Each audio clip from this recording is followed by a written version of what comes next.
എപ്പോഴാണ് പാട്ന വിമാനത്താവളത്തിൽ നിന്ന് ഒരു വിമാനം മോഷണം പോവുകയെന്ന് പറയാൻ പറ്റില്ല.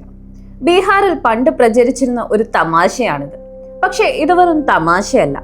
ആയിരക്കണക്കിന് ടൺ തൂക്കമുള്ള ഇരുമ്പ് പാലങ്ങൾ, കിലോമീറ്ററുകളോളം നീളമുള്ള റെയിൽവേ ട്രാക്കുകൾ, ഭീമൻ മൊബൈൽ ടവറുകൾ, എന്തിനേറെ പറയുന്നു, ഒരു ഗ്രാമത്തിലെ കുളങ്ങളും കുന്നുകളും വരെ ഒരു രാത്രി ഇരുട്ടി വെളുക്കുമ്പോഴേക്കും നിന്നിടത്ത് നിന്ന് അപ്രത്യക്ഷമാകുന്ന സംസ്ഥാനം. പ്രതിവർഷം 30,000-ഓളം കവർച്ചാ കേസുകൾ. ദേശീയപാതയിലൂടെ പോകുന്ന ലോറികൾക്ക് അള്ളുവെച്ച് പരസ്യമായി കൊള്ളയടിക്കുന്ന സംഘങ്ങൾ.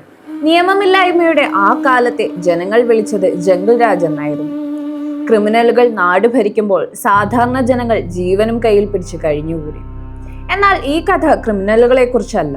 ക്രമസമാധാനം നടപ്പിലാക്കേണ്ടവർ, കാവലാകേണ്ടവർ എങ്ങനെയാണ് ഒരു നാടിന്റെ അന്ധകരായി മാറിയത് എന്നതിനെ കുറിച്ചാണ്. 1979 ഭഗൽപൂർ എന്ന ജില്ലയിൽ ഒരു തടവറയ്ക്കുള്ളിൽ പുറം ലോകം അറിയാത്ത ചില നിഗൂഢമായ കാര്യങ്ങൾ നടക്കുന്നുണ്ടായിരുന്നു. ജനങ്ങൾ ദൈവത്തെ പോലെ കണ്ടിരുന്ന ചിലർ ഇരുട്ടിന്റെ മറവിൽ ഒരു രഹസ്യ പദ്ധതി നടപ്പിലാക്കുകയായിരുന്നു. ചോര മരവിക്കുന്ന ആ പദ്ധതിക്ക് അവരിട്ട പേര് കേട്ടാൽ ഏതൊരു ഭക്തനും കൈകൂപ്പിപ്പോവും. ഓപ്പറേഷൻ ഗംഗാജൽ. അതെന്തായിരുന്നു? ഒരു നാടിനെ മുഴുവൻ, ഒരു രാജ്യത്തെ മുഴുവൻ ലജ്ജയിലാഴ്ത്തിയ ആ രഹസ്യം എന്തായിരുന്നു? കാണാം ഒരു നാൾ ഒരിടത്തൊരിടത്ത്.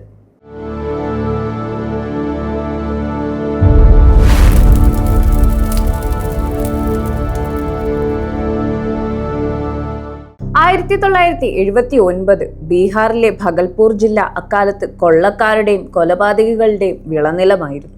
പകൽ വെളിച്ചത്തിൽ പോലും ആളുകൾ പുറത്തിറങ്ങാൻ ഭയന്നു. വ്യാപാരികൾക്ക് ജീവിക്കണമെങ്കിൽ ഗുണ്ടകൾക്ക് കപ്പം കൊടുക്കണമായിരുന്നു. എന്നാൽ പോലീസിന്റെ അവസ്ഥ ഇതിലും മോശം. അവർ ക്രിമിനലുകളെക്കാൾ കഷ്ടമായിരുന്നു. തങ്ങൾക്ക് കൃത്യമായി പണം തരാത്ത കവർച്ചാ സംഘങ്ങളെ മാത്രമാണ് അവർ പിടികൂടിയിരുന്നത്.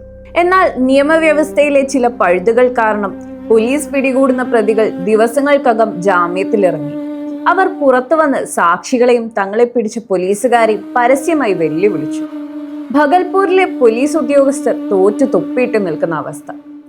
നിയമം വഴി ഇവരെ തളയ്ക്കാൻ കഴിയില്ലെന്ന് ബോധ്യപ്പെട്ടതോടെ ചില ഉദ്യോഗസ്ഥരുടെ തലയിൽ ആ മാരകമായ ബുദ്ധി ഉദിച്ചു.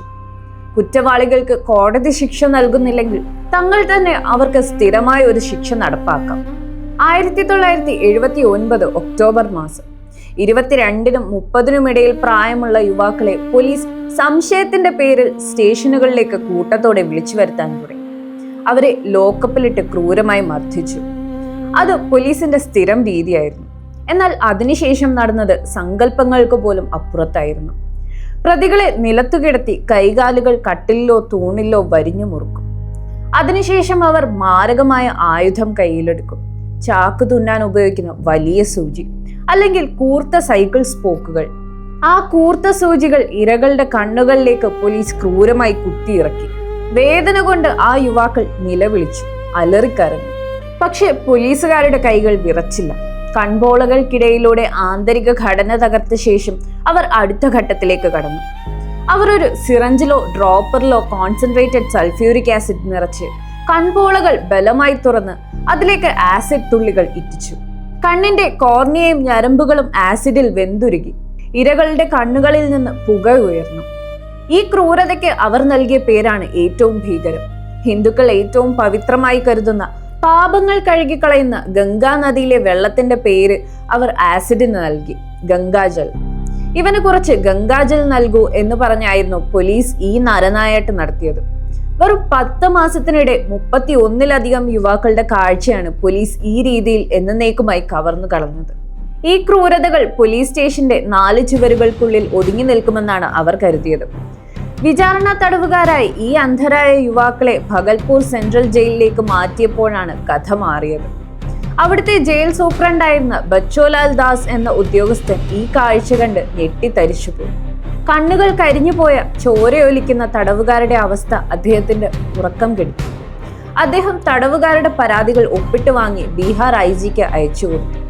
എന്നാൽ അധികാരത്തിന്റെ ഇടനാഴികളിൽ ആ കത്തുകൾ പൂഴ്ത്തിവെക്കപ്പെട്ടു. മാസങ്ങളോളം ആരും അനങ്ങിയില്ല. പക്ഷെ സത്യം എത്ര നാൾ മൂടിവെക്കും? ഈ വിവരങ്ങൾ പ്രമുഖ മാധ്യമ പ്രവർത്തകനായ അരുൺ ഷൂരിയുടെ കൈകളിലെത്തിപ്പെട്ടു. അദ്ദേഹം ഇത് കൊൽക്കത്തയിലെ പ്രശസ്തമായ സൺഡേ മാഗസീൻ വഴി പുറത്തുവിട്ടു. ലോകത്തെ നടുക്കിയ പോലീസ് ക്രൂരത എന്ന തലക്കെട്ടോടെ ആ വാർത്ത ഇന്ത്യയിലുടനീളം ലാവ പോലെ പടർന്നു പിടിച്ചു. പാർലമെന്റ് ആ വാർത്ത കേട്ട് സ്തംഭിച്ചുപോയി.